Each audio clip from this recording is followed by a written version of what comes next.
Well, hello, everybody. This is Carmen Vertullo coming to you from the Fastener Training Institute and AIM Testing Laboratory in beautiful El Cajon, California, with the Fastener Training Minute.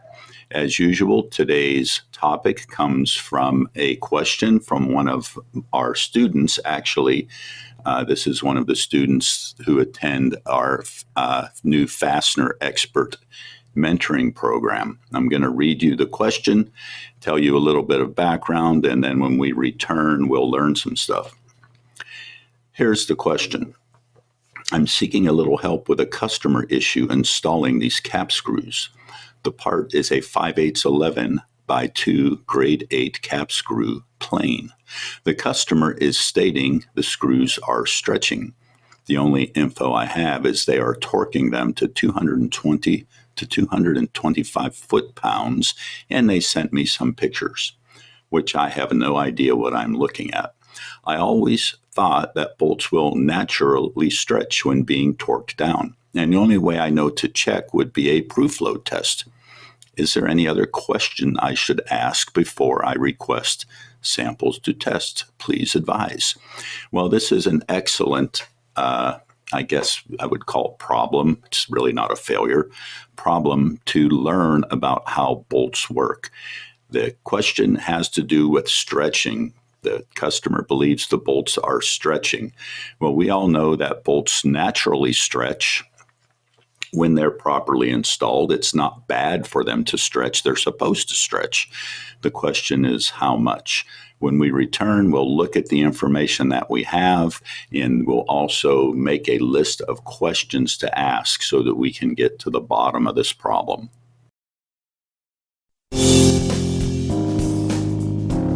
Thanks, Carmen. This is Jo Morris with the Fastener Training Institute. We have slowly been bringing back in-person training classes, and the response and attendance has been outstanding. While the entire industry is facing a surge in demand and feeling the struggles of supply chain, the smartest thing that you can do is invest in yourself and your people with training. This year, the Fastener Training Institute will present our Legacy Fastener Training Week 3 times in different locations throughout the U.S., plus the possibility of a Canadian class in Montreal. Los Angeles, Cleveland, and Chicago are our current city locations for Fastener Training Week, and they have been selling out, so I encourage you to enroll early to secure your spot for this week-long event. For those of you who are new to our program, Fastener Training Week is the training platform to become a certified fastener specialist. After taking the required classes and passing the final exam, participants are then eligible to become a certified fastener specialist, which is arguably one of the highest designations and accomplishments in our industry. If taking a week away from work is not in the cards, and I get it,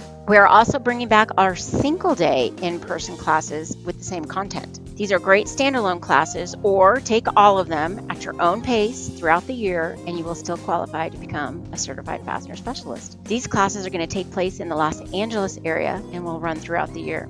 As in years past, the Fastener Training Institute is partnering with all of the regional fastener associations and the trade shows by offering training opportunities at most events. If you're looking for a class on fastener basics, or how fasteners are made, or even something slightly more technical, we have you covered. These are fun events, they're great training, and it's wonderful networking opportunities, and we thank all of our partners for working with us. Lastly, and most importantly, please check out our website at fastenertraining.com for an up-to-date schedule, course description, and lots of information on current fastener events. We also have an extensive online learning library that hosts more than 50 training videos for every skill set in the fastener industry. Again, it's really been great getting to know many of you. Please say hello to me at any industry event, and it's going to be a great year for training. Now back to Carmen.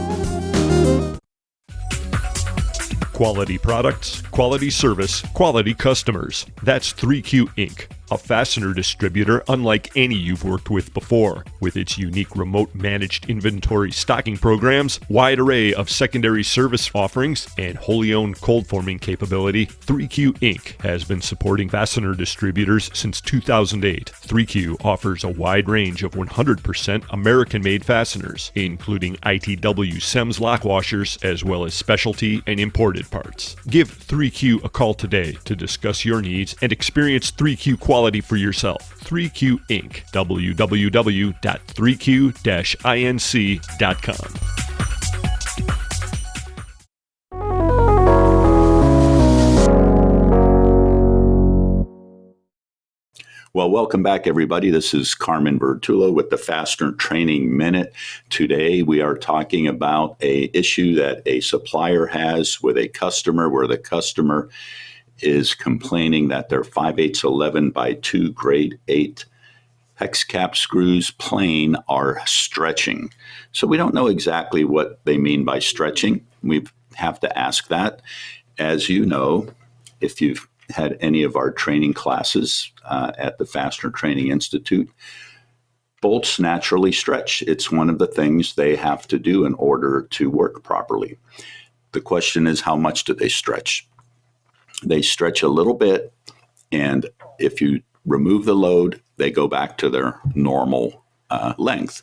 That's why if you listen to the reading I did from the email, the customer said they stretched and the supplier thought they would do a proof load test.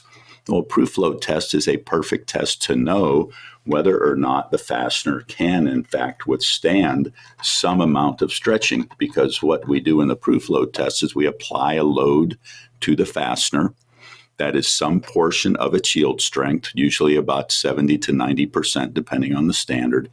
And then we release that load. We measure the length of the bolt before and after and make sure that it did not, in fact, stretch. Now, in that range where the fastener stretches but does not stretch permanently, that's called the elastic range. And if it goes beyond that, that's called the plastic range. Now it does not go back the way it was.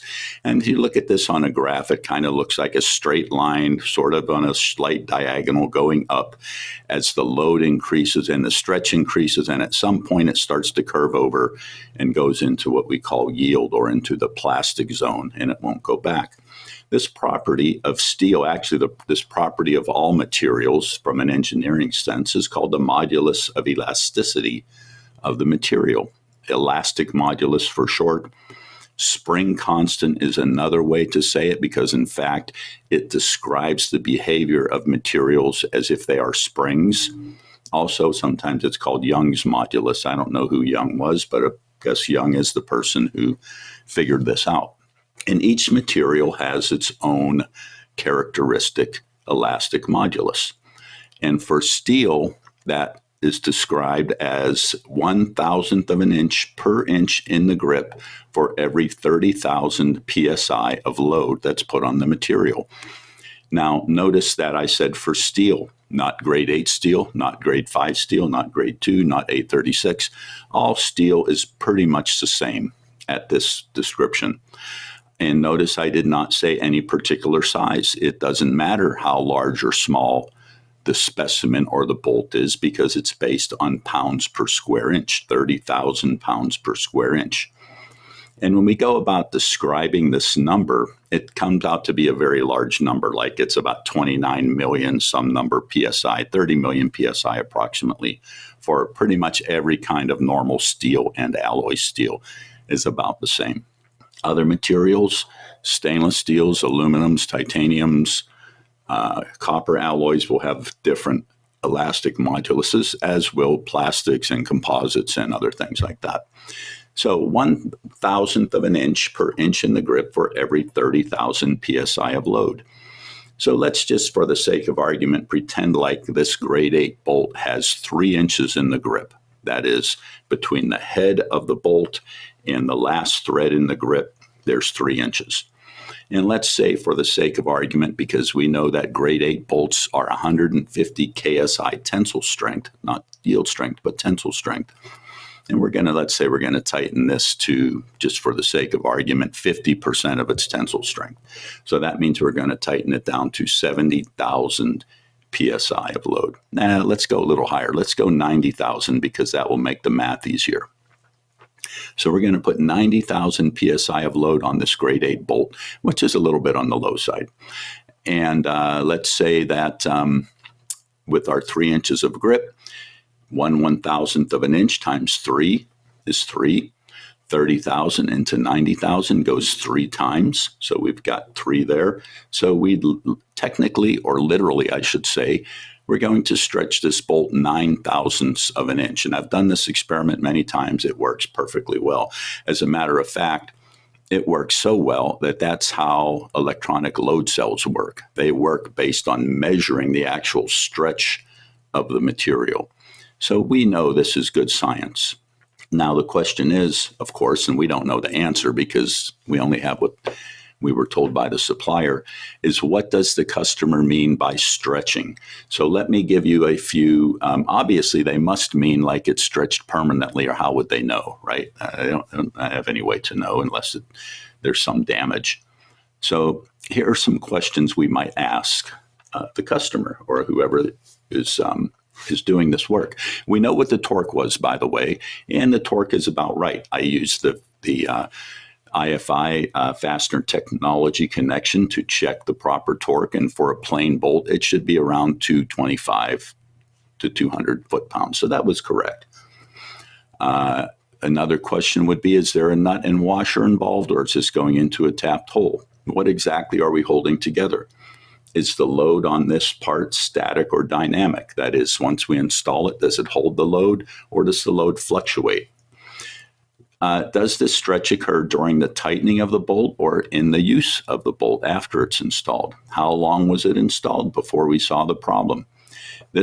Next question is probably the most important one, and it is, was any lubrication used? Because if we lubricate that bolt, now the torque that we apply is going to result in a higher tension value, which could in fact cause the bolt to stretch.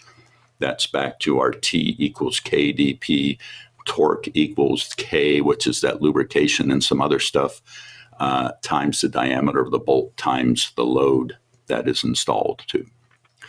Ask about the torque wrench. What's the brand, the type, the range of the torque wrench? Give us a photo of the setting. Most times when I ask this question and I can't get a quick answer, I know pretty much this is a torque wrench problem.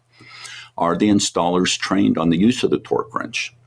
And why does the customer think these photos are important? Which there was a photo of the head of the bolt and then some micrographs of the microstructure of the bolt in the threads and some other part, which is completely irrelevant to solving this problem.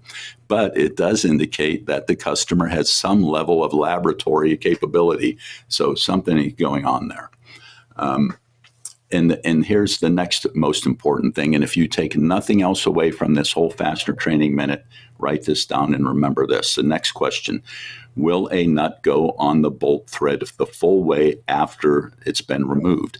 That is the best indicator of whether or not the bolt has permanently stretched, because if it's stretched, it's going to stretch in the threads. And if it stretches in the threads, that's going to change the thread pitch of at least one thread, maybe more. And if that happens even the slightest amount, then the nut will not go on the bolt anymore past that. So that is the key to knowing whether or not a bolt has permanently stretched. Ask if they did any other testing, a Skidmore test, which is the bolt tension calibrator, the torque tension relationship determiner. Did they do a hardness test? How many of these bolts did they install? How many stretched? Did they try another lot? And what were the results of that? And then maybe ask, what's the urgency? Is it a safety critical application? And so on. So this is a really interesting, I don't know the answer to this, by the way. This thing is in process. So maybe by the time we have the answer for the next Fastener Training Minute, we'll tell you. I suspect that probably they used some lubrication, and as a result, the bolts were over-torqued. That is actually malpractice to be rendering a diagnosis without having the information, but that's the most common cause of this kind of problem. So now you know all about how bolts stretch, why they're supposed to stretch, and how to know if they stretch too much. This has been Carmen Vertullo with your Fastener Training Minute. Thanks for listening.